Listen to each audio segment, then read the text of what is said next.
This is Ross Feingold on the Taiwan Hashtag program, coming to you from Taipei, Taiwan, hosted by Storm Media. Today, Wednesday, October 23rd, the big news of the day in Taiwan and in Hong Kong is the release from prison in Hong Kong of accused murderer Tong-kai. As I'm sure many of the viewers know, he's accused of murdering his girlfriend, Poon Hui-wing, during a visit to Taiwan in March of 2018, which subsequently led to the many months of protests in Hong Kong that are still ongoing over the proposed extradition bill. Why was the extradition bill proposed by the Hong Kong government? Because there was no extradition agreement between Hong Kong and Taiwan, along with Hong Kong and other jurisdictions. And in order to solve this problem and return Chan to to Taiwan to face justice, the Hong Kong government proposed this extradition bill. Unfortunately, it wasn't just to cover Hong Kong, Taiwan. It was to cover Hong Kong and many places around the world, including China, thus leading to the protests.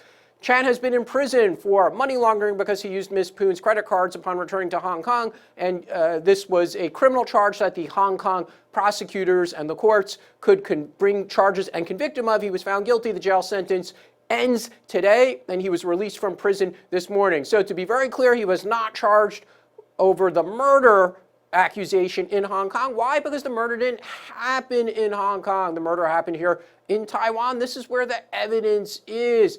Fast forward to recent days' events, including today, and the back and forth between who? Between the governments of Taiwan and the governments of Hong Kong. The position of the Hong Kong government is we don't have jurisdiction over the murder case. This is abundantly clear, notwithstanding the fact that Chan has given interviews to the police in Hong Kong where he supposedly confessed to the murder. In fact, when he was released from prison today in Hong Kong, he basically admitted to it. He bowed and he apologized. So there isn't much doubt whether or not he committed the murder, and he did admit as much when he met with the police. So the police in Hong Kong, they have notes of this. There is no agreement between Taiwan and Hong Kong to exchange this information. So even though in recent days, Chan, through a priest in Hong Kong who has been counseling him in prison, Reverend Koon, said that he was willing to return to Taiwan upon his release today. But the Taiwan government has been saying, no, we need a cooperation agreement. We need some kind of judicial cooperation agreement, government-to-government agreement between Hong Kong and Taiwan. We need you to turn over the notes that the Hong Kong police gathered when they interviewed Chan earlier in the case. Hong Kong said, no, we cannot do that. We're not rushing into an extradition agreement or a judicial cooperation agreement with you. Why? Well, several practical reasons. One, it would take many months to negotiate that agreement, and Chan is coming out of prison today. There's a risk. Yes, there is a risk he could leave Hong Kong. The Hong Kong police or the authorities, the immigration authorities, they have no basis to keep him in Hong Kong. He could go to China, for example. Again, that was one of the reasons why the Hong Kong government proposed the extradition bill, however flawed that bill turned out to be, right? So the Hong Kong government, they're saying, we don't have a reason to keep him here. He wants to go to Taiwan. Taiwan, take him. Taiwan says, no, we're not going to take him. In fact, the Taiwan government actually put an entry ban. Yes, they actually banned him. It's in the systems, the computer systems, the airplanes, the airlines cannot take him on board if he tries to board a plane in Hong Kong. Does this make any sense? Well, it depends which issue you want to prioritize. Again, the Taiwan government, they're prioritizing, look, we need a judicial cooperation agreement. We're not just going to let him get on a plane. And oh, by the way, this Reverend Koon, because he's a member of the Chinese People's Consultative Conference, a advisory body. This is more, some people call it a rubber stamp. It doesn't really do much substantively, but he is a formal member of this Chinese government body, and the Taiwan government says, no, well, it's a security risk. Look, I'm pretty sure that Reverend Koon poses no security risk to the people of Taiwan. In fact, just this week, there was a Chinese government official visiting Taiwan. Yes, in most cases, government-to-government contact has ceased, but this was a municipal-level official from Shanghai responsible for Taiwan affairs at the municipal level. He was here in Taipei. He was meeting with municipal government officials here in Taipei. So for a person who's in this advisory body in China to come to Taiwan, that's not much of a security risk. But the Taiwan government's saying, no, we got an entry ban on Chan. We have an entry ban on Reverend Koon, who wants to accompany him back to Taiwan to surrender. So they'll have to go to the Taiwan representative office in Hong Kong, fill out an application. It'll have to be reviewed by relevant government agencies here in Taiwan for the risks that are posed by Koon or Chan coming to Taiwan. I mean, all this sounds very political, and rightly so. Taiwan just accept the surrender, right? But understandably, the government here in Taiwan, they have their views on sovereignty issues, and they're saying, no, we need to deal with this in an appropriate way. It's a government-to-government way. And if you won't do that, Hong Kong, then you put him on trial there. But again, now we're going around in circles because the Hong Kong government is saying, look, under our laws, our judicial procedure, we cannot try him for murder in Hong Kong. Taiwan, please stop saying that. So after several days of various Taiwan government officials, whether it was Premier Su Jung-chan, even President Tsai Ing-wen, saying, Hong Kong, you could put him on trial for murder. You got notes, you interviewed him, he's going to admit it. So you put him on trial. Hong Kong saying, look, we can't do that. So then Taiwan, finally now, they're starting. We saw this earlier this week, Tuesday afternoon, the Mainland Affairs Council, which is the government agency here in Taiwan responsible for relations with China, Hong Kong, and Macau, they sent a letter to Hong Kong saying, look, we are willing to accept his surrender. So it seems like they've moved. The government of Taiwan has moved from one issue. They are no longer insisting that Hong Kong can put him on trial. I think everyone in the Taiwan government has realized that the murder took place in Taiwan.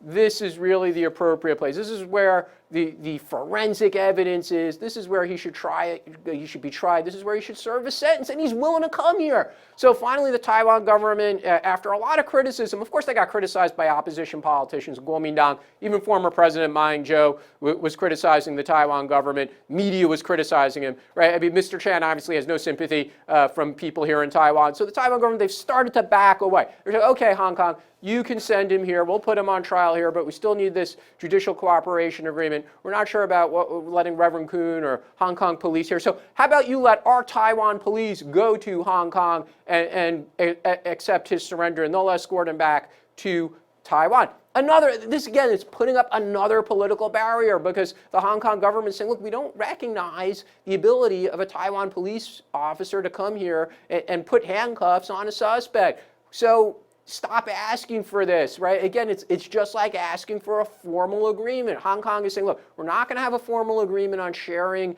our notes. You could interview him when he comes back to Taiwan.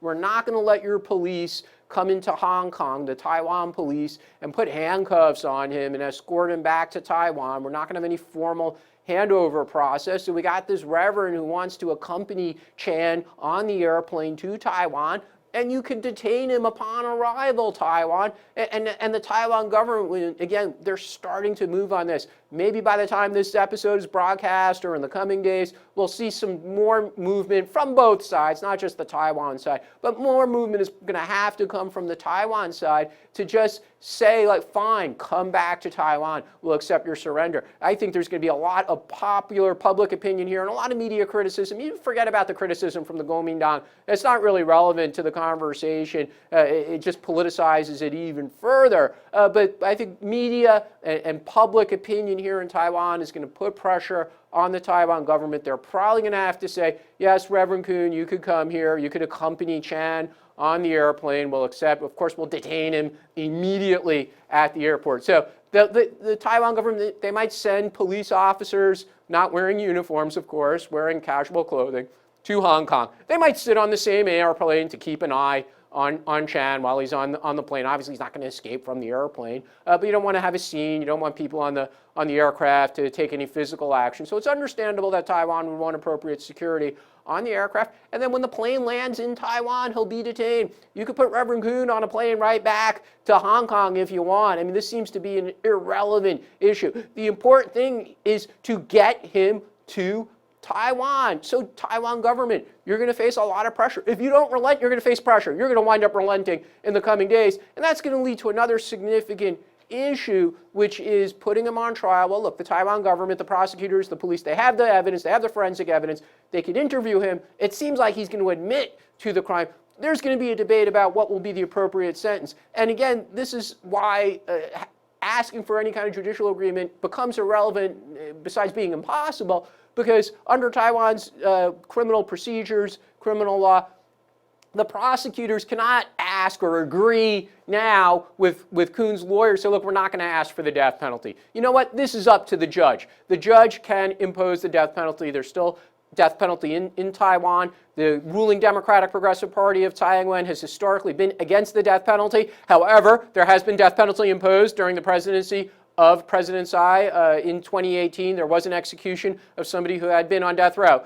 So there will be some popular calls for the death penalty to be imposed. This is up to the judge. So if Chan's lawyers, Hong Kong public media, if they ask for Taiwan at this stage to make any representations about not seeking the death penalty, it cannot happen. So that, from the Hong Kong side, should not be any reason to prevent him from coming here. But if people in Hong Kong feel strongly about it, then they'll have to tell him, look, you're going to take the risk of going back to Taiwan. So the prosecutors, the government in Taiwan, they cannot make any representations that the death penalty will not be the sentence that the judge will give out. People on death row in Taiwan, some of them have been there many, many years. Again, there is a reluctance by the current government to impose it. If he surrenders, he willingly comes back to Taiwan, notwithstanding that he's been on the run because he left right after the murder in the spring of 2018, and he's been outside of Taiwan for a year and a half ever since the murder. The judge most likely will consider the fact that he willingly came back to Taiwan after his jail sentence in Hong Kong for money laundering as a mitigating circumstance. So the likelihood of a death penalty sentence in this case, should he voluntarily return to Taiwan, admit to the murder, ask for the mercy of the court, the likelihood of a death sentence being imposed is small, but it is still possible, and there's nothing the Taiwan government can do to prevent that, nothing the prosecutors can do. It's totally up to the judge. So there is a risk of that if Chan does come back to Taiwan. However, that should not be the concern of the Taiwan government. That's up to Mr. Chan. But if he's willing to come here and the Taiwan government is still putting up barriers, that is just bad politics. It's not going to go down well. It might impact President Tsai's poll standing in the coming days. However, given the politics of the situation and given, frankly, the urgency to bring justice to the victim's family, to